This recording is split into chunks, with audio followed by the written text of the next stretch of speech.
apologies for not sending the agenda document. It's going to just be a running document from our last, but I will send that momentarily. But to kick us off, and then Alistair can help lead the conversation based on what was shared via email. We had our original meeting last week where we were throwing around ideas around how we were going to focus and where we're going to focus. And this meeting, we wanted to use to nail down exactly where our value add or our focus is going to be. So we ended the last meeting generally saying we're going to conduct a needs assessment of sorts around what's working, what's not working. We need to figure out what that thing is, as we discussed via email. And so for this to be a successful meeting, if we were in today with that, that would be great. And then just wanting to circle back on process and timeline. Thanks, Jess, and kudos, or Jessica, and kudos to you for the project plan that we adapted for our process. One of the things I talked to John Paul and Alistair about was at our first meeting, we talked about wanting to produce something by mid-June in order for it to be most useful to stakeholders. And so that means we would need to start something by mid-April. An idea just throwing out there is that we can meet by weekly in order for us to have enough time to cover what the content, depending on what our focus is going to be. So, Alistair, how are you feeling? Are you good to kind of review and discuss what was shared via email?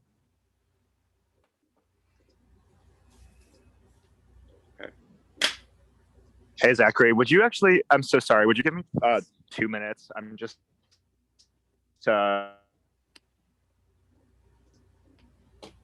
Okay, you're breaking up. He must be traveling somewhere.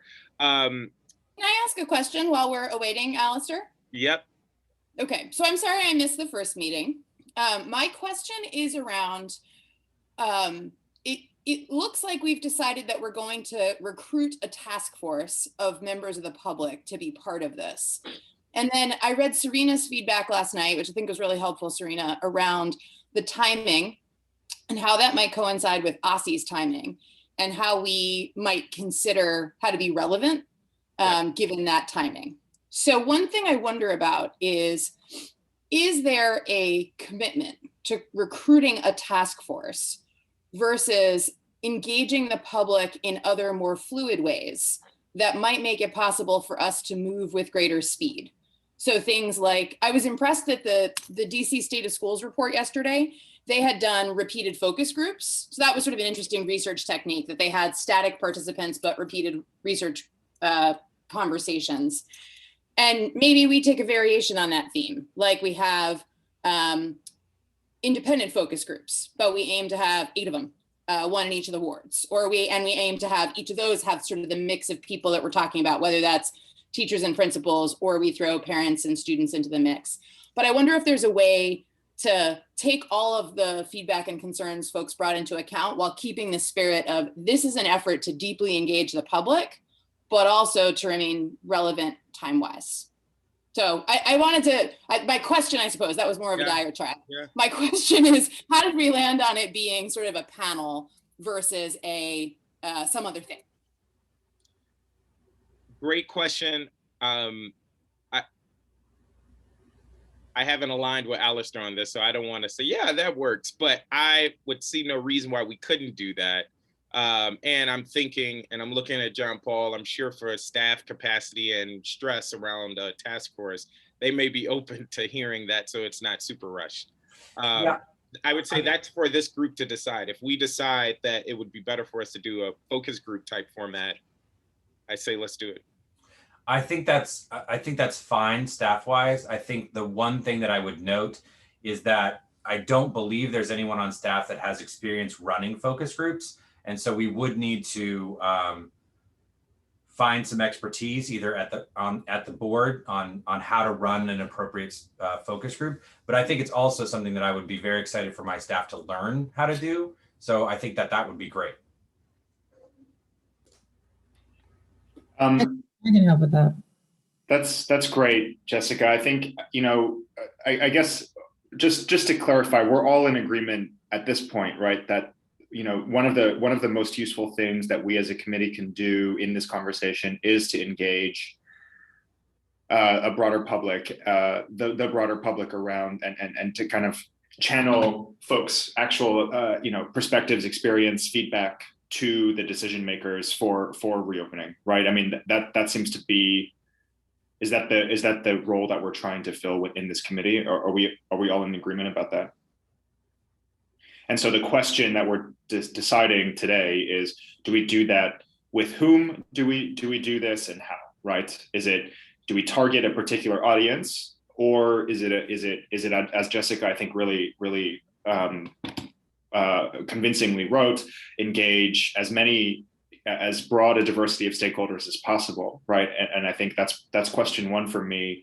And the second one is around what themes? Is it everything to do with reopening, or are we kind of going to zoom in on a few specific decisions that concern, and I think that for us, we would want to focus on at least just policy side of things, right? But we could also talk about, I guess we can talk about anything, right? So I don't want it to be, I get nervous thinking about sort of a broad question, like how would you want schools to reopen to everybody, right? Because I don't think that will be particularly productive. So that's my stance on this. And I'd love to kind of get everyone's feedback on, if we were to run this, what the first goal of this would be, if we were to have successful, kind of taking, Jessica, what you said, if we were to be successful at the end of when this committee is done and closed out, right? What have we actually accomplished? I think that quality rather than quantity is extremely important for our focus, that we need to decide, like you were saying, you can sit there and say, well, we're going to look at the whole reopening universe, but you won't get any productivity out of that. Fraser, do you have a particular question that you think we ought to be answering? I have a particular question, but I'll bring that up when we go over our particular questions. I just think that it is very important that we don't try to broaden the scope. We need to narrow it down to something that we can get answers and have the public. I love the idea of focus groups and stuff like that. I don't know how we arrange those at all. I know that, and I have a question for John Paul, that for our public meeting, is it possible for us to have a theme for our public meeting, for the public when they come to testify, that they're all talking about the same kind of broad theme, like reopening? Is that something we could do for our public meeting? So okay, that's the answer. We can ask, but we also don't have the ability to mandate that only people talking about a particular issue are the ones that can speak. Okay. But I think that we need to focus on a couple of themes that we can work on as a board, along with our individual ANCs and our communities, to get information we can bring back to this committee. So Jessica, Serena, when we think about goals, Emily, hey, I've been thinking we have some kind of resolution, some letter, right, that shares our findings with the as we've done with the other, at least, our final product from some of the previous public meetings that I've gotten to be a part of. Does that seem like the right thing to be working towards by the end of this? So I think it does. I think having some sort of report or brief to share our findings makes good sense.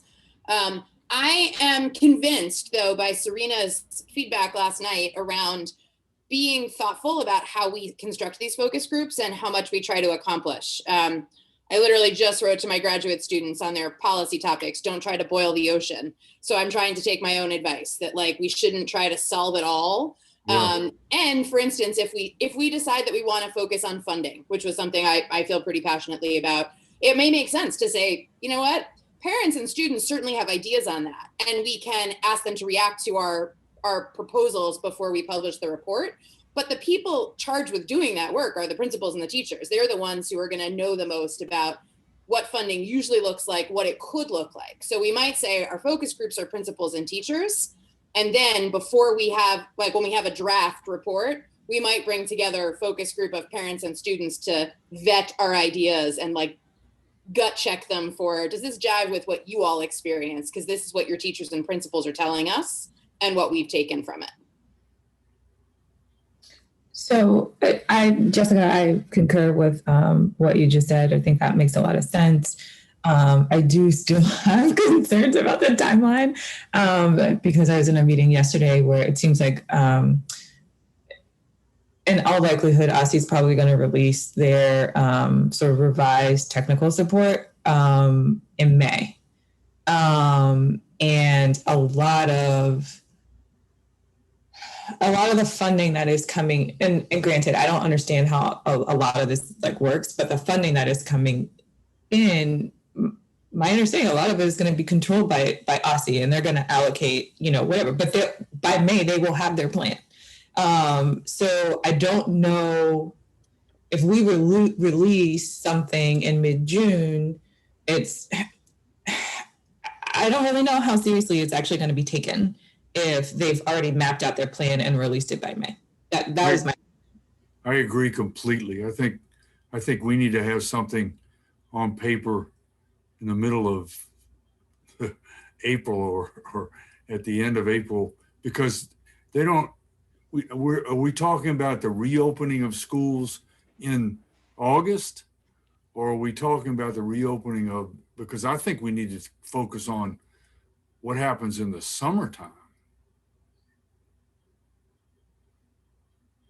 Serena, when you brought that up, were you thinking about summer, or was the conversation yesterday about summer or fall, or term 4? So the conversation yesterday was like about recovery.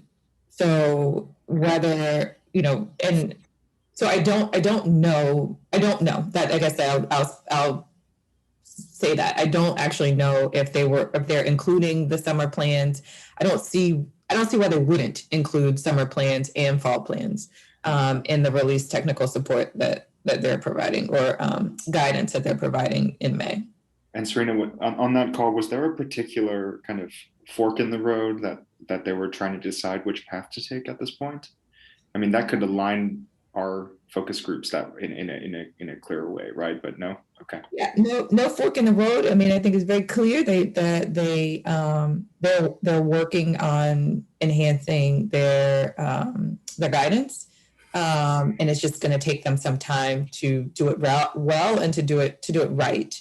And they think they'll be able to release in May. In May for August? That's what I'm saying. On that call, it was talk about the recovery and sort of where they're headed.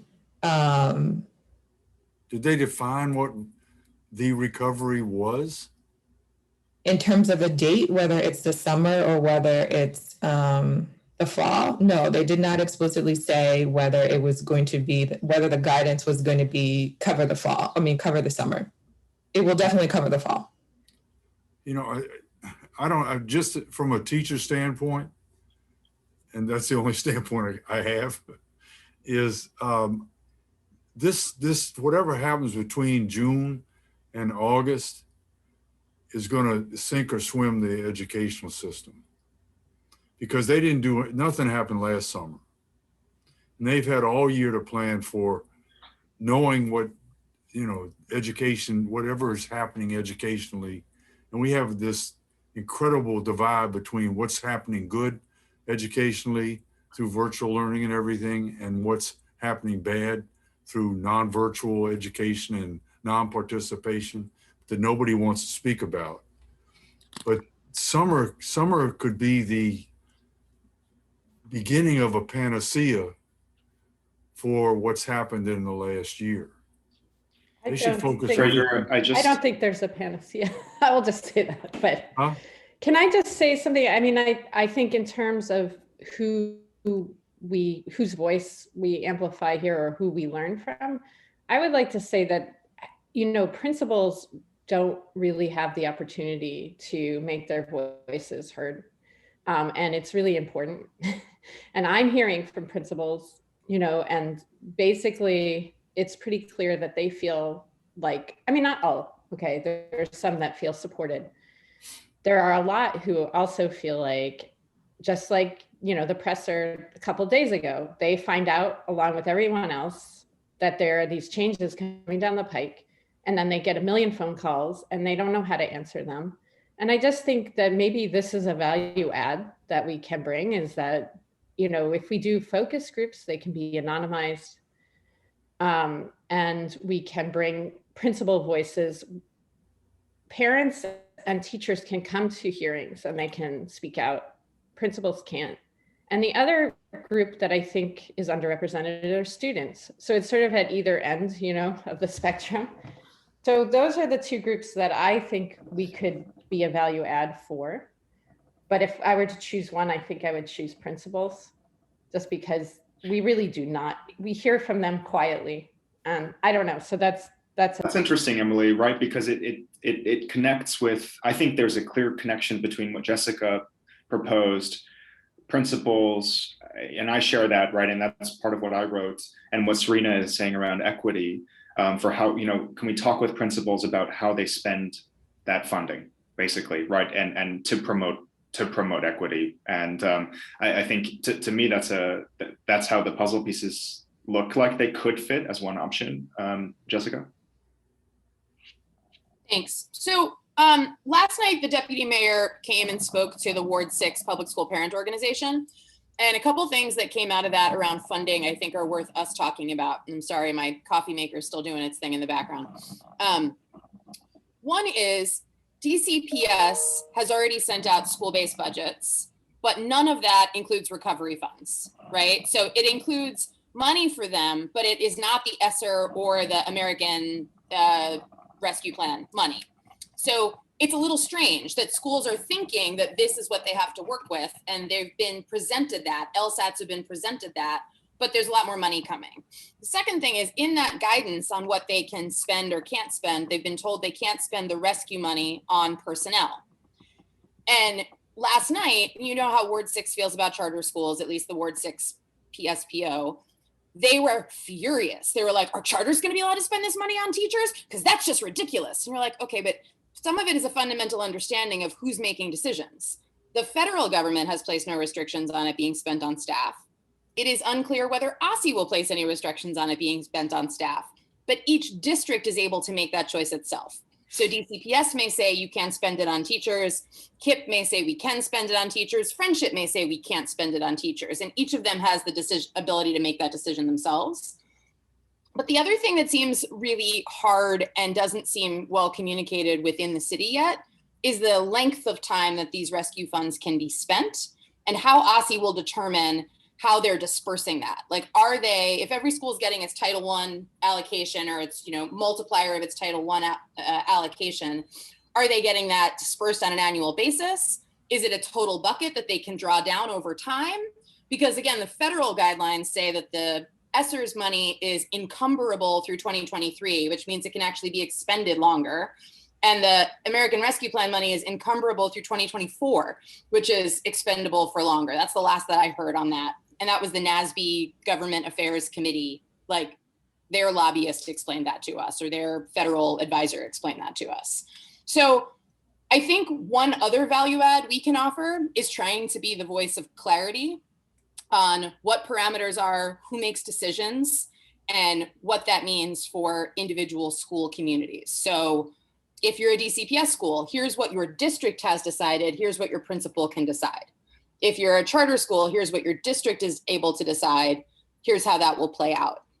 And I don't know, maybe I overvalue how much people should care about clarity of information, but I worry. No, they want it. They I want worry it, Jessica. there's so much muddiness and so much misinformation that people are like, they think that the mayor is letting charters do something that DCPS can't, rather than district leaders are able to make choices.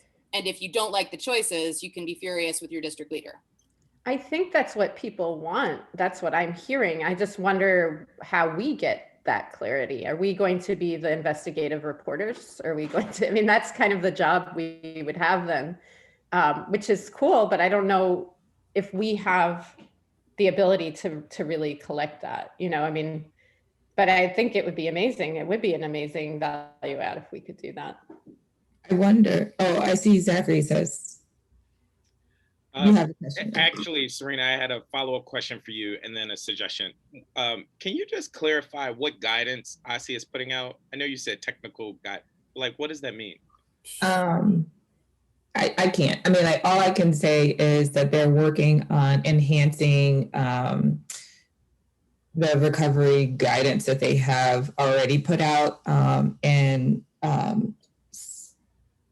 most of the conversation that I was a part of has to do with the Title I funding, as well as special education. Got it. That's all I can say. Yeah, you said you had a comment. It was going to be the I like the focus group option. I like focusing on principles. It would seem to me that there is some need for clarity around the spending of federal funds, but I think the input going to OSSI from principals is probably the greater value add. And to your earlier point, Serena, and so I was just agreeing there. And just throwing this out there that maybe a trusted survey and a mix of ward-based groups by representatives and focus groups could be a way to kind of reach principals. And so in other words, I can see members each holding an event in their ward where they invite folk. They're not gonna all come. All principals are not gonna come to one event. There's also a follow-up survey with some pre-populated questions and or some one-off requests that we make for conversation. That seems like a lot for staff, John Paul. So just acknowledging that. So I don't know if there's a world where we can do something like that, just members hosting it. And then Serena, just wanting to circle back to, if we were to go that route, what role, if any, you would feel comfortable or would want, or your office could play? I mean, I think the role that I feel most comfortable playing is in that space of facilitating and helping to support like focus groups and that kind of thing. I can definitely help with that. And you know, in that sense, like I think I would want to be sort of not necessarily like listed as an equal sort of member of the sort of task force or, you know, whatever this is, but more as sort of just a partner in helping to facilitate that work. If that makes sense. Because I want it to be clear that I don't necessarily, like my office doesn't have a vested stake in the opinions that are coming out, but we're just helping to facilitate that conversation. And I think that could be a safe space for my office to maintain neutrality. I do want to sort of offer this, like, because in a lot, I think Jessica's point around like the money it's coming in, but that money will be available for years to come. And it's really sort of the question around, I don't think that we want to be in a position of sort of one and done. Like, this is what we've developed and like, here it is. And we want to like elevate that, sure. But there's this piece to me that around like, sort of monitoring, like, now what, right? Like, okay, now we're doing some implementation. Maybe we need to do a check-in and have another round of focus groups. And maybe this is something that is done like once a year, right? There's a check-in and like, let's see how things are actually going on the ground level with schools and hear from principals around where do they feel like they need more help, right? I mean, because I think like we often hear, I mean, at the systems level, right? We often hear, or I often hear from OSSI, like there are just certain things that we can't do. Like we're not going to tell schools what to do, but we can create this sort of broad-based guidance, and you know, we hope that they follow it, sort of, right? And then from schools, I think we're more likely to hear, particularly during crisis situation, that they're looking for more guidance, they're looking for more direct instruction, they're looking for more information. How could we, or really, I guess it's, yeah, how can we take this as an opportunity to kind of see where there could actually be more room for systems guidance, systems direction, from OSSI, from the DME, from PCSB, to help support schools? And yeah, I guess that's my question. And can we potentially use this as a model to do sort of like monitoring or check-in, or to see what could potentially be tweaked between year to year to help provide that additional support? I hope that made sense.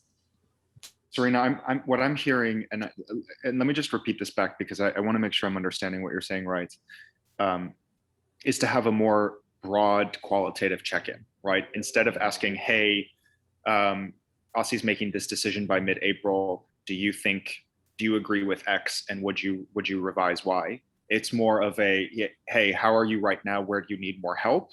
It's not time bound, right? It's something that we can then summarize and report back at any time. It doesn't have to fit this mid-April deadline then, in a way, right? And it's more of a check-in and status report than it is a, hey, let's inform a very specific technical decision that is being made right now. Is that am I understanding what you're saying right? I think so. Yeah, I think so. And I will add that I think that my point around doing the check-ins is really more about what are we going to do after this is over, or after this year is over. But I do think that a lot of the highly technical stuff is going to be done in May, and I don't think they're going to change it. So if we can have a conversation around increasing, what does sort of increased support feel like, or look like? How can we help to ensure that schools feel equipped to actually follow the guidance that is coming out? Like that, those are some of the things that I feel like maybe it would make some sense to collect that kind of data in these conversations with stakeholders. Yeah, Jessica, do you see connections between what Serena's saying and your suggestions for how we use the funds, or is your point about funding more time bound and more more of a specific question for principals? No, I'm fully with Serena on this notion of like this need not be a one-time decision. I do really, and I am a little sort of. The WIC-SBOE meeting didn't end until 9 o'clock last night, so it's now officially 12 hours since it ended. But I'm a little frustrated by the fact that I think our board often gets pulled into DCPS focused stuff or individual school focused stuff. And I just hope that our recovery conversation happens at the state level. So to me, federal funds is what we have some state level influence over. Teacher policy, right, at the state level. So things like teacher retention strategies in the pandemic and how federal funds might be used for that is something we have some control over. But I don't want us to get devolved down for this process into a single LEA or individual school community discussions. And it's natural, right? We are responsive to the people who come speak to us. So I understand why we tend to go that direction, but I hope that we can keep it up here. And I think looking at a long view is a really good way to do that. So part of, and then going back to what Emily was saying about, not being investigative journalists, my understanding is that at least the principals that I've spoken to in my ward don't have the same clarity about what funds are coming in as what Jessica even just explained, right? And so I think there's a role of just kind of highlighting and summarizing the context in a way that might set the stage for the questions that we ask that could be broader, right? I mean, could we put together? Well, I guess my question, and I'm thinking about time as a variable here that we need to try to control for, right? If we give a context and try to run focus groups over the next month or two, and probably have takes a month to get it set up, let's say, is that context still relevant, or are we assuming that has already changed by that, right? I mean, things are things are moving relatively quickly, right? So what is if we take, one way to think about it is, hey, what's urgent? How do we meet that? The other one is, what is our capacity? And how do we use that in a way that makes the most sense to shape the conversation right now, right? If we want to get all of our focus groups done before mid-April so that we can inform a May decision, I'm not sure that's really feasible. I guess it could be if we all really want and need that, right? But is that the best use of our time?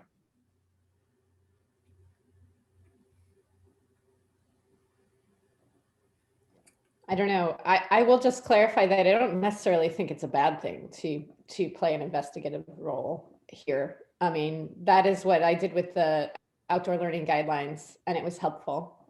That is one small piece. I don't know how much we can do and ensure that we're accurate, because you hear from one person in Central, that this is the way it is. It may not be something we want to put down in writing, but it is a useful, I think. I was thinking about, OSSI was saying that they are the messenger from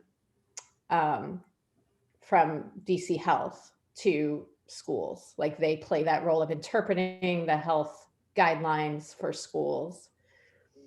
I don't know, they're not loved for being the messenger, but they are. And I don't know if that's like a role we want to play, but it is something that I think is wanting right now, is that clarity around that. Even when schools do get guidelines, they're usually late, and they are also not clear. They don't help principals necessarily understand what they can and can't do. So I don't think that's, a terrible idea. I'm not sure how or if we can do it. So it's something, if we thought it was something, if it was worthwhile, we'd have to think about how feasible it is. I see those matching up, Emily. And I'll just give the example of, the number of principals in my ward who are confused about, and I give this as an example, right? I know this is not the most urgent thing, but who are like, I don't know what air filter to buy because I have no guidance on which one it should be, right? I mean, and so, should I be spending a ton of money getting this air filter that's more expensive? Am I going to be liable if I buy the cheaper one, right? That was one of the things that was repeatedly shared with me when I talk with principals in my ward. And maybe that's just a Ward 2 thing, I don't know, right? But there's like, what I see, if we take that example, right, of maybe our role is not to go figure out what the right air filter is, but rather to raise this as hey, here's one of the things that the principals are looking for clarification about, right? Does that make sense, Emily, or does that not fulfill the purpose? Yeah, no, I mean, I'm not thinking about the details right now. And that's what I mean. I think that's where we would have to go next, to think about the reality of, if this is feasible or not, if that's the right direction. But I guess I was just clarifying that I wasn't saying it's, a ridiculous idea that we would play that role, because I think it is a piece of the puzzle that has been really really hard for principals, is that they get this, they get guidelines late and then they still aren't clear on everything, right? And I'm not placing the blame on any one entity. I think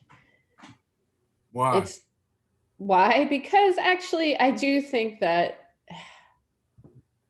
at a system level, I do think they are trying to balance at this point autonomy for schools, but also giving guidance that's general enough that it applies to all of them. And that's really hard. I do think that's a hard line to walk. I also think that the situation with staffing makes a lot of things that seem obvious really hard and impossible, actually, because you can't, with the current DC Health guidelines, schools don't have enough staff to do it. And so there's a lot of if you did have staff, you could do this, but you can't, there's just a lot there that is contingent on things that are not easy during this time. So I guess that's what I'm starting to realize is really tricky. It doesn't mean that, we should have principals finding out from a press conference what's coming down the pike, that's still really problematic, so that I will say. But in terms of guidelines, I understand now why it's so hard to get, to have guidelines that really say something that is clear. I don't know. I mean, I think parts of it are clear, but there's always a lot of things that are left said. And I think that one thing I am appreciative of is that since term 2, I do think that DCPS has allowed schools a much greater degree of autonomy to do what they have the capacity to do, including in term 4, where they're saying, if you have the capacity to offer more seats, do it. If you don't. But now it's complicated with this new presser. So if I could jump in, I'm fearing that this conversation is becoming circular. I agree with Jessica's point in the chat that we should and need to keep our focus at the state level, which to me means across LEAs generally. Or in a follow-up question there, Jessica, I'm not sure if you mean at the LEA level, like at the executive level of the LEA, or at the school levels within LEAs also. Yeah, so for instance, on all this guidance, I think if we wade into those discussions, we either risk getting our allies in OSSE annoyed with us for trying to explain what they failed to explain well. And I don't think we want to be put in that position. I also think we risk creating more confusion. Alistair, I don't know which principles you're talking about, but DCPS bought the filters for schools. So if it's a charter school, hopefully PCSB or CME is providing that guidance. And if they're not, again, do we want to wade into being the troublemakers who sort of call out other agencies? I don't know, maybe we do. I'm not sure. What I think more about though is we can say there are questions around whether guidance is clear enough and how do we get a quick response to questions we have about guidance. That is a value add we bring to this, is this is what we're hearing, that your school leaders and your LEA leaders still have questions and feel like the response time is slow. That could be something we could say, which is sort of a nudge to critique, but not an outright you did it wrong, do it better, this is how you do it better. I do think it's a really fine line on how we make this work. But to your point, John Paul, I'm not sure that it's a good use of our time or a thing we have availability to do to become a rapid reaction to interpreting guidance. I think it's more. So Emily has long been focused on outdoor education. There is a real question right now where schools are being told there is money in term 4 for outdoor education within DCPS. No one knows how to get that money yet. The function, as I found out from the budget office at DCPS, is still being created. So term 4 is April 19th. You have to have your plans done, but there's no function to get the money yet. I'm not sure we want to wade into that because we can't fix that. No. Yeah, my recommendation would be for us to convene stakeholders and document what we hear. That is our value add, to convene and share. I really like Serena's idea of having this be one of several conversations that we have, and maybe we do one every 6 or 7 months to check in and keep a pulse, which I do think OSSE would lean in there to say, oh, if you're hearing for a majority of DC principals, that would be valuable for us to see that feedback. In terms of, I don't know what goes into a focus group, but it would seem to me we would be able to pull one off by the end of April in each of our awards. And maybe I'm just not understanding the scope, but I would just underscore that I think the focus group is just one of several strategies we engage in to hear from principals, another being surveys, and maybe another one, Serena, looking at you all's office, maybe you all are also joining those conversations or helping to facilitate them, to your earlier point. So to me, the value add of, thanks. Last thing I would just say is to the principal or student, that's where it seemed like most of the energy was centering. I think there's a world where we can ask the student advisory board. I know they already have things on their agenda, but there could be a world where this group focuses on principals And we ask them to continue to engage in their student-led town halls, and we document both of those things around certain topics or questions, which again, I think would be helpful to OSSI and other stakeholders. I just, it seems to me that I thought this was a task force on reopening. We haven't even talked about reopening. But I think that's part of what. Yeah, but you're talking about like 6 or 7 months, have another meeting or whatever. But reopening is not, I ascribe to the view that reopening is not just what's happening now until August. Reopening is going to be this broader time span over the next year or two. And so, that's yeah, fine. That's fine, except for the fact that there's nothing that I've seen since last March that could convince me that there's been a whole lot done about reopening anything since last March. So I think we would engage in April. That would be our first focus group or engagement. But then we would follow up with those same folk 6-7 months down the line, and perhaps next year. I understand what you're saying, but I don't know. I thought it was a task force on reopening in 2021. So Fraser, what would you envision we do then? Well, I think we need to focus. I mean, I agree on focusing on a couple of things. I've been hearing conversations about principals, and I have a really good relationship with, except for one principal in my whole ward that I haven't talked to because I've tried, but she hasn't talked to me. But I have a real good relationship with all the other principals.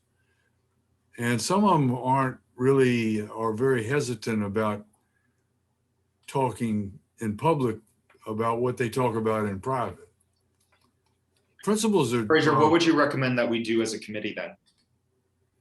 I think we should, we haven't done anything about reopening. So I came in with an idea about academic reopening, about what we should be doing to try to get kids to find out where kids are as far as what they've learned in the last 9 months and what can be done to get them ready for August. Because when we talk about, I'm not someone who is a Cassandra about learning loss. I think learning loss can be fixed, but we need to find out where they are right now. And there's nothing being done, as far as I know, about, a lot of teachers don't even, because they've never met their students, they've never seen their students virtually, because the students don't have to turn their cameras on. They don't know what the students can, and students don't participate. And this is throughout wards. I mean, I talk to teachers in all the wards, and some of the teachers don't, they haven't seen a quarter of their students. Fraser, you do see that, if we add that as one of the questions that we talk through with principals, it becomes one of the ways that we can advocate for it, right? If we say to principals, hey, do you feel like you've gotten enough support? I mean, this is not how we would phrase the question, That's right? But fine. something around the vein of, hey, do you have enough support in terms of assessing where your students in your school currently are and what other resources would you need? I think we could cite that in a way to do advocacy better than sort of saying, I'm not sure where else we would fit into that conversation in a way that's not repeating what's already kind of being discussed within schools and at OSSI already. Or to give them really clear technical advice or feedback from our constituents about how to do that better. Because the system doesn't give us answers. We know that, all right? So that we have to advocate for those people that, I mean, I agree with that, to talk about that, but I think that I feel a real urgency between March the 17th and June the 17th about what's going to happen. Because in June the 17th, school's going to be out. All right. And then they're going to talk about, well, we're setting up a plan for summer school. And if it happened like it did last year, then at the end of summer school, they're going to be saying, well, we're going to set up a plan for August. And we know what happened in August. Nothing. And I'm obviously, I'm not confident in the planning. And I think that we need to show them that that they need to answer questions. Like when we're talking about, I mean, the principals are incredibly frustrated because they always find out what's going on through a press conference or through the news the day before it happens. Okay, so Fraser, am I hearing that you are more supportive of what Emily is proposing in terms of doing more investigative work to I don't find think we need answers? to investigate. It's reality. We need to prod. Okay. I'm on the so I think this is a fork in the road for us. Are we a prodding group, or are we trying to kind of are we a focus group committee? Because I think that currently is a slight is a decision point for us. I'm on the side that I think the best way for us to actually prod is by running focus groups. But I don't think we're going to find news from the focus groups. And I'm all for But that's focus. not the point, Fraser. Yeah, but it's time consuming. If your focus groups tell you what you already know, then it's wasting time. Do you think that's true for the teacher retention stuff, that having data, kind of more clear data on, hey, here's how bad the problem is, to reinforce that what we already knew was a problem, didn't help? It helped, but it didn't. It wasn't an epiphany. And I don't know if an epiphany would help anybody in the power structure, because they have their idea. They know what they're doing, and they won't. Sorry, Emily, I saw you raise your hand. Yeah, I guess I have a question for Serena. First of all, is why focus only on funding? Do we also want to hear from, if let's just say we do go the route of, because I would just say, I think one of our main roles, and this is already something we have articulated, is to amplify constituent voice. And what I think, we have agreed on so far, most of us, is that principal voice is underrepresented. And so that is something that would be valuable. And I'm not saying that is decided that that's the route we're going, but I think we've agreed on that. So I do see the value in raising up those voices, even if it's, and I am not sure that we would hear all things we already know. I think we would find out some new things. But even if we do, it is not us saying it. It is, it's like the teacher survey. This is from the horse's mouth. And I think that in itself is of value. But I guess my question is, I do think that the funding piece is really important, but aren't there other things we would like, even just finding out from them what has worked really well, where they feel supported during this time, and what supports they would want to, what they need going forward, that is not necessarily funding based. I think so. Yeah. This goes back to my point in the chat, that I think that we're having the same circular conversation. I think at the end of the day, when you're asking your questions for your focus group or your conversation, it is still, you ask the question, right? There's a broad-based question like the one that you just posed, but you're connecting the answer to that question back to funding. So it's not that you're asking direct questions about funding the whole time. Is that what you're listening for is how their response connects to funding. Because that's where the rubber hits the road, is what you're saying. That's a great idea. Okay. I think that's what Jessica's been saying the whole time. That's what You just said it was a horrible idea. No, I didn't say. I didn't say that. If a principal says, I need money for this, then that's what Alistair's talking about with the teacher survey. That's like real information, all right? But I also know that principals are wary about saying things in public because the system is intimidating to them. Right, so we have to anonymize this somehow. Jessica? So 2 things. One, I think, is my argument for funding is because when we think about what policy levers are going to make the most change in the recovery, the one that is going to, like, the federal government just gave us that policy lever. They said, here's a whole bucket of money. Do with it what you can to make this recovery easier. And I think what we're getting at is there's a small set of decision makers deciding what to do with the money at this point, and we want our value add to be getting input from a broader set of stakeholders to try to nudge the decision makers, because we don't have the formal decision-making authority over the money, but we've seen our power, right? We've seen what happens when we put out reports. We've seen what happens when we get lots of public comment. We are able to nudge people towards doing things that maybe they weren't ready to do yet, or maybe they weren't going to do in quite that way, and we can nudge them there. So that's why I think the funding matters so much.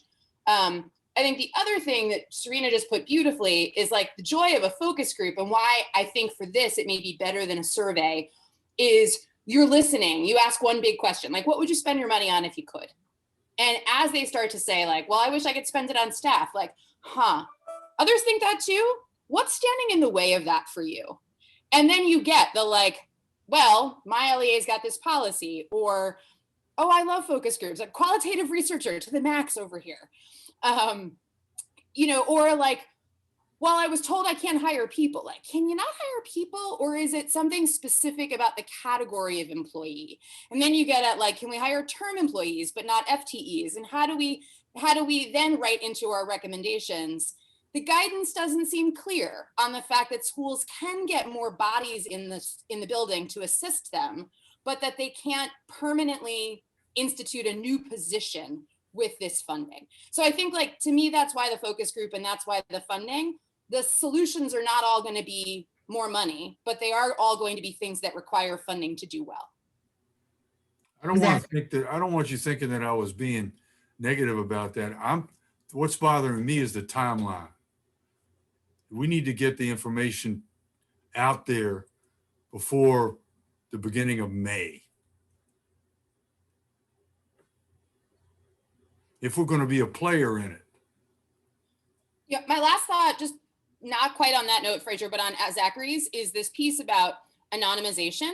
I think one thing we can be careful about, and John Paul can say more for us on this, is how we structure these in terms of the people from our committee who are in the room at the time, so as to allow the meeting to be closed door, so that we can, like, basically ask people to sign releases that say, like, I am agreeing to participate in this, while you all will know who is in this room, what is said in this room will stay in this room, and we will generalize responses to say, principals of high schools had things to say like X, or we heard from principals in Ward 7 and 8 things like Y, and we will not go any sort of deeper in identifying the participants than that.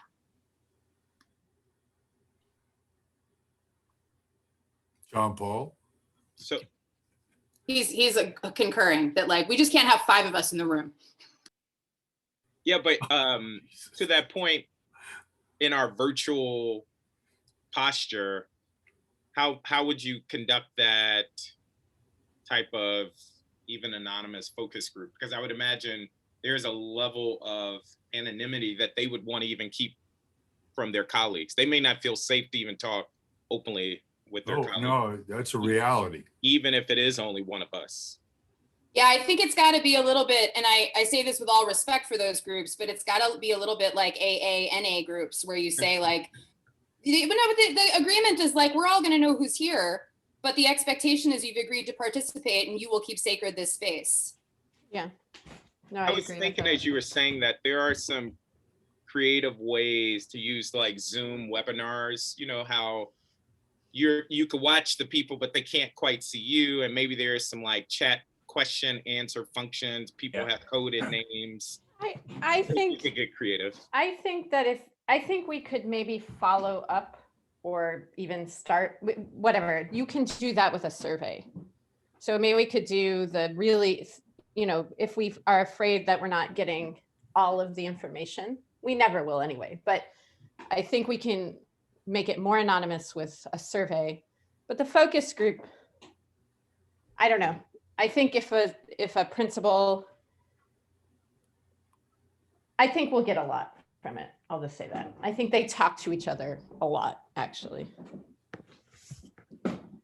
And And hopefully they trust us. I mean, that is the question, I guess, whether they trust us or not. John Paul, you were about to say something? John Paul, I would love to hear your take on this, though. I mean, having seen various iterations of boards try to do productive things, I mean, do you see this focus group as being, one, feasible, and two, productive? Yes, I think it's feasible. I think it all depends too on the timelining and making sure like when we're going to do some of these focus groups. I think putting 8 focus groups together in the next 3 weeks is going to be impossible. But I think we can try to figure out what makes the most sense. I think one of the questions that I have is, how do we at least inform or talk to our stakeholders, DCPS and the charter LEAs, and ask and tell them, this is what we're doing, this is why we're doing it, and we'd like, to make sure that your principals know that they can participate. Like, or do we just do it without talking to them and then they get pissed? So I think there's things that we need to discuss about how to market this, right? But I also think that if this committee decides to go ahead with focus groups, I think that is going to suck most of the capacity of the staff for a bit, right? And so that means that there will be limited capacity to work on other committee priorities, because we're going to need to have at least. I'm remembering back to when we did ESSA, which I guess none of you were on the board when we did the focus groups for ESSA, and it's a lot of work to try to do all the things, right? I think the virtual space is something that we can examine and look at the right structures and technologies to do it in a way that's helpful, and so I think it's less burdensome that way. But it's still a lot of, we're going to have to take some time and really figure out, like, what are the appropriate questions to start with? Who is going to be the moderator that can do those probing questions in a way that is going to get to the answers that we need? What is the right balance? Like for me, I don't know that we should have a focus group with more than like 5 or 6 people on a Zoom call, because I think that gets really too much, right? Like, people don't talk, people feel like they just sit there and they're not participatory. So how do we gauge that? How do we make sure that something like that works? And I think it's a different thing in a virtual space than it is on, if we're all sitting around a conference room and talking about something. So I think those are all things that we need to think about and consider prior to saying, this is the schedule of when we're going to do these focus groups. Okay, so our ideal is we can run focus groups. Jessica, if you're back, I'd love to hear your take on what if we tried to turn some of our main questions into a survey instead, just to have think of just in thought of what the staff capacity is. I mean, I don't think there's anything wrong with a survey. I just think that, and it could be that we do a survey first to get some participants, but I think we have to be thoughtful about what we're trying to get here. If we want, I'm not familiar with survey design, like it's not my expertise. So I don't know how we get to do a survey to get representative data versus like all y'all come respond data, and whether that might skew what we hear. But I don't think there's anything wrong with doing a survey first and then trying to recruit focus group participants. You can always make the last question in a survey, are you interested or willing to take part in a focus group? And then we get a self-selected group of participants for the focus groups. Yeah, no, I was thinking it would have to be self-selected. And when we've run Otherwise surveys in the past, John Paul, how long has it taken to put it together, get it out, and then get it So it depends on the surveys that we're talking about. I mean, if we're talking about just using SurveyMonkey and putting something out, then it doesn't take that much time once the questions are formulated.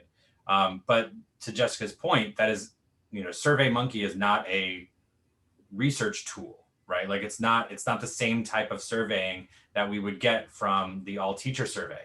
So if we're talking about doing something more comprehensive, like the all teacher survey of just principals, that will take probably at least 60 days to get a contract together, design the survey, and try to get it out. Okay, and in the past when we've done SurveyMonkey informal style surveys, how productive have those been, and how trusted or well regarded, how reliable do other people think? I wouldn't publish that data, right? Like I would use it as a guiding post to try to figure out how we're going to do focus groups, but I wouldn't publish that information, say, oh, principals in Ward 7 say this, right? I would not consider it as reliable, right? And this is me, like if I got a, results thing from, DC Policy Center that was based on a SurveyMonkey, I don't know that I would trust that as much. Okay, so can I just summarize where I think we are at? I think we are generally in agreement. Fraser, I'm not sure if you agree, though, that we would like to do some kind of principal engagement to help inform. I'm all for that. Reopening. Great. Okay. And then the question of whether or not we do a focus group, a contracted survey or a SurveyMonkey survey, I think is what we're trying to think through now. Do people have very strong decisions that they've already made around those three options, or are we in discussion mode to kind of think through the pros and cons of each? Is that the end of where we are now? That's where I'm observing where we are now. Okay, let me reiterate this is a task force on reopening. Are we going to talk about reopening? Fraser, that was my first question, right? I mean, the whole point about what we're saying is that by getting feedback from principals about reopening, we actually have, things to contribute to the broader conversation around reopening. Okay, I thought you were talking about getting information about funding. But the funding is set aside for, the funding that we're talking about is set aside specifically for reopening. But there's a big difference for me as an educator. When I'm reopening in my head, I hadn't got it, money's good and all that. But reopening for me now is how do we get students better than they were by reopening? And what are we talking about, reopening in the summertime, or are we talking about reopening in August? And I know that this sounds very simple to y'all, but that's what affects me as a teacher, is because we need to get our students ready for reopening. So Fraser, yeah. I'll just throw out, again, the conversation last night that Deputy Mayor Kine brought to the WIXPO and the way they were thinking about things. It feels like summer plans are deeply underway or already baked for both DCPS and the charters. We don't necessarily know the details yet, but they're done. Like they know what they're up to, they know what they're offering. There is little, if any, room to sway those, is my perception. That they've already sort of got those plans in hand and they're waiting to debut them to families. I believe you completely, and I respectfully disagree with whatever their plans are. Okay, I'm not sure I have to share that because I don't know what they are yet, so I'll reserve judgment till I see them. But I do think that the reopening conversation is inherently and inextricably tied to funding. And I'll use as an example, Brent Elementary in Ward 6 is a pretty affluent school in terms of both its parent base and student group, but it is also the smallest physical plant in Ward 6. There's a high demand for students to be back in person and no physical way for them to fit in the building. Not even 30% can fit in the building under the current guidelines. So for them, reopening is tied to money because it's a question of where do we reopen? Do we get portables? Do we put up tents in the park across the street? Do we get additional auxiliary building space? So that's the question for them. Ludlow Taylor Elementary has not gotten an HVAC upgrade yet because it's supposed to get a full upgrade. And so it can only fit 33% of students in the building until the end of this school year. So they're looking at the fall, which is our HVAC going to be ready? And if not, what's our plan B? And plan B requires funding. So I think for me, like inextricably, the funding question is tied to how we reopen.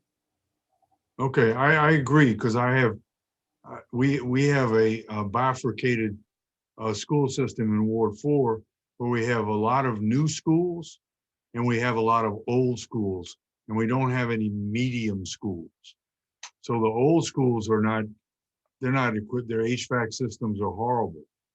And I understand that as far as funding, but the caveat is, I've been talking about that since I ran the first time, and nothing's been done for the lack of elevators at 2 of the elementary schools, the HVAC systems at 5 of the elementary schools, the HVAC system at 1 of the brand new high schools that hasn't worked yet.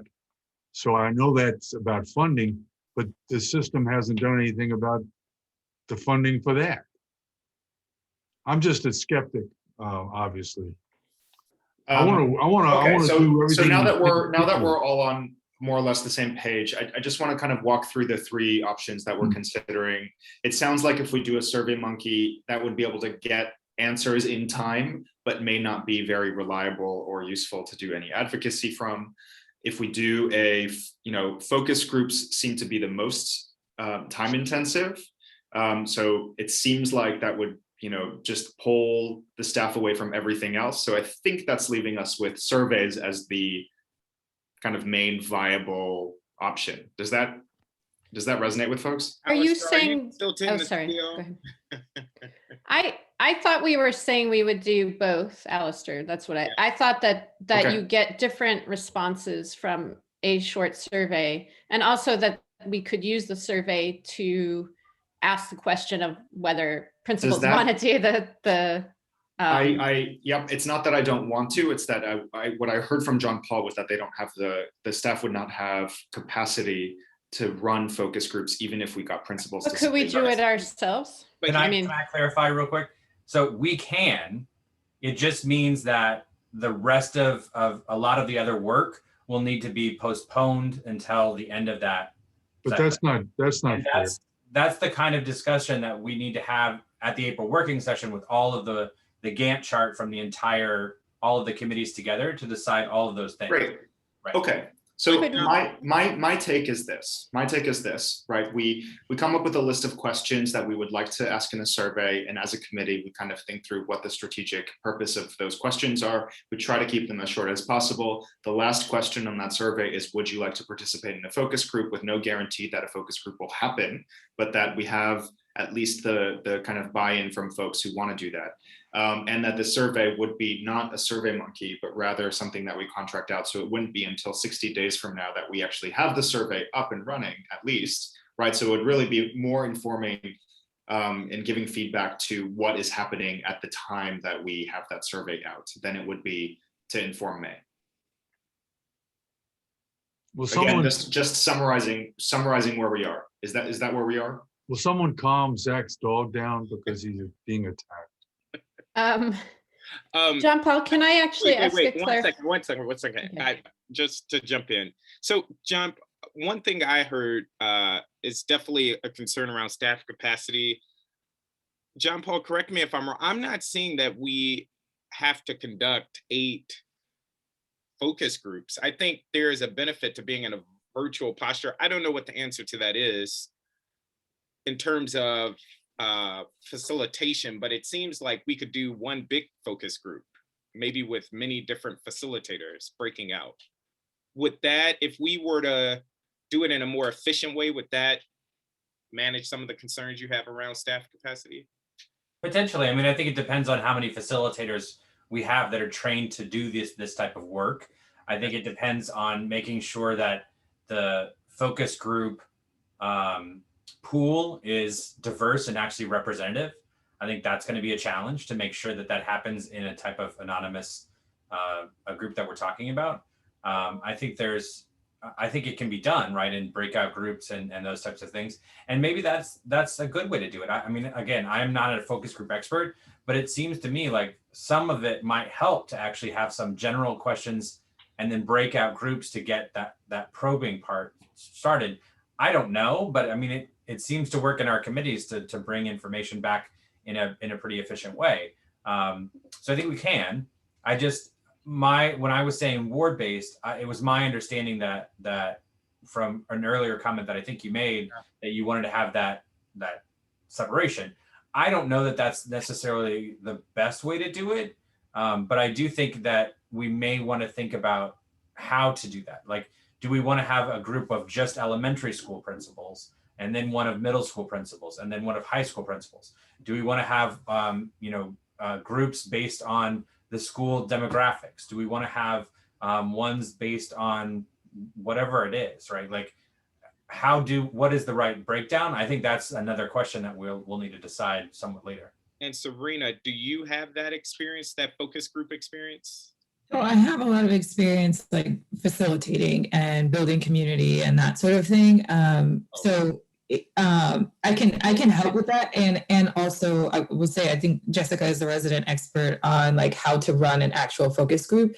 My suggestion at this point, because we're over time, and my brain stops working after an hour and a half of like meeting, but I think that the two sort of ideas that y'all have are really the focus group and then the survey. I think that there should be like, some people from this committee who are working on sort of exploring what the focus group could look like, and like what the best sort of strategy might be, and maybe propose like option A, option B on how that could be designed. And then another group that's working on the survey content. And then when we come back it's 2 weeks, are we doing whenever we come back, then we have a conversation on what those options are and then make a decision as to how we're going to move forward. Does that make sense? Honestly, that works for me. I think what we would do then in the next 2 weeks, right, as our homework, I guess, is to think of the questions that we want to be asking principals, and we can discuss that in 2 weeks. Does that make sense, Zachary? It does. To Serena's point, though, it may be worth us just dividing and conquering now to say which of those two buckets, survey and focus group, so we can all come together in one meeting to share, because time is ticking. So we could do it in the chat. Maybe that'll be the easier way. And then John Paul, you can capture it that way. What are we doing in the chat? So just share either Put down survey or focus group. That's right. And and then Alistair and I will follow up. One of us will take one of those groups, and we'll both figure out like what are going to be the questions and the focus, and we'll come back together to kind of piece it all together. I do think there is a sequencing to Alistair's earlier comment where the survey should precede the focus groups, but that we can start doing some planning on it. John Paul, what else do you need from us before the April meeting so that you can make this Gantt chart and put all the puzzle pieces together and think about what staff capacity is actually being allocated to? I think a general timeline of when you intend to do things, when do you intend the survey to go out, when do you intend to have focus groups, and even generalized, within this week span or within this month span would be helpful. I'm in the process right now of creating in the shared doc, the shared folder for this committee, a running document that you can put questions in for the focus group, questions in for the survey, and that way it's all in one place so that we can all work together. Can you send that to our emails too, please? Everything. And question, how many people do we have to have on a Zoom call where it's not public? 4? So I would much prefer not discussing anything about trying to get away from having open meetings. I think we need to okay. The folks that are interested, I think need to we can talk about that with the committee.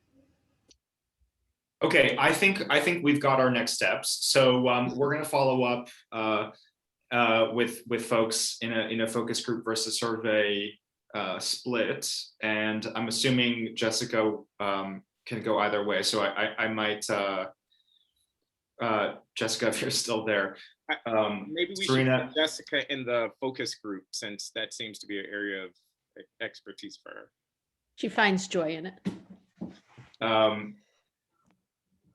Okay, Emily, would you be willing to work on the survey then? Yeah, Like- no, I'll go wherever I'm needed. I will say I also have experience with focus groups. Yeah, But I'm let's happy to see, go we have- wherever. We have our And- qualitative researchers here. But John Paul, just want to clarify, we don't have to have a staff member if we did decide to do it by ward, right? I'm sorry, can you clarify the question?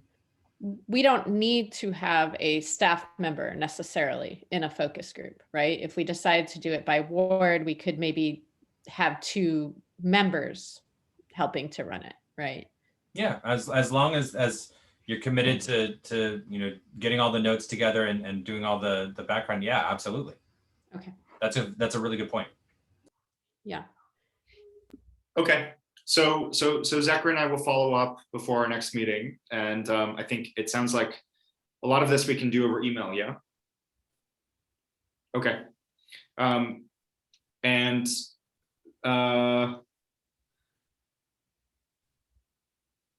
John Paul, just to reiterate, the final product we are looking for your sake, right? Also to make sure that we're doing things aligned with the other committees, is a game plan and a timeline for it, right? And another, I guess, question that we need to answer is what staff capacity we need, and if the focus group kind of subgroup here decides that we don't need staff, just to kind of put that in our plan. Okay, great. I just want to add, remind really around John Paul's last comment around sort of diplomacy and the extent to which we're going to have a conversation with education stakeholders to let We them should know. definitely, I mean, it seems like yeah, Okay. I think, yeah. Okay, All right. anything else? Can we end 10 minutes early, or we, We'll see you tonight. great. Okay, I just don't know what we're doing. So we're sharing over email questions. Is that right? That So we I- think Zachary should and I be- will send an email to everybody and split us up into Okay. groups, and then with the Sorry. next steps. All right, Yeah? got it. Okay. I'm Cool. ready to go. All right, thanks.